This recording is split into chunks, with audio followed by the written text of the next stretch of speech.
காலம் கடந்து போகும் நான் உங்கள் கேள்வி சொல்லி இப்போ நான் இருக்கிறது வந்து சென்ட்ரலில் இருக்கக்கூடிய முருகன் கோவில் கந்தக்கோட்டம் அப்படின்னு சொல்லுவாங்க, கந்தசுவாமி கோவில்.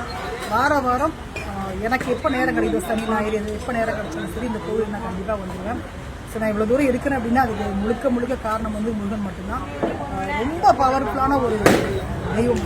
சின்ன சிலையாக தான் இருக்கும். எப்படி குருவாயூரில் கிருஷ்ணனுடைய சிலை வந்து சின்னதாக இருக்குமோ அதே மாதிரி இந்த முருகன் கோவிலுடைய சிலை வந்து ரொம்ப சின்னதாக இருக்கும்.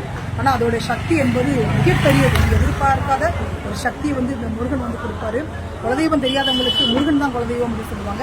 அது மாதிரி உங்களுடைய குலதெய்வம் எதுவாக இருந்தாலும் பரவாயில்ல, குலதெய்வத்தையும் கட்டியாக படிங்க, அம்மா அப்பாவையும் வணங்குங்க, அதே மாதிரி முருகனையும் வந்து நீங்கள் கும்பிடுங்க. நிச்சயமாக நீங்கள் நினைக்கிறது எல்லாமே நடக்கும். உங்களுடைய பிரச்சனைகள் எதுவாக இருந்தாலும் தெரியும். அதே மாதிரி நானும் பாப்பா வந்தோம், 2 பேருக்குமே வந்து ஹெல்மெட் எடுத்து வந்துடுவோம். எங்கே போனாலுமே ஹெல்மெட் கண்டிப்பாக நீங்கள் போட்டுக்கோங்க. காரில் போகிறதா இருந்தால் சீட் பெல்ட் போட்டுக்கோங்க.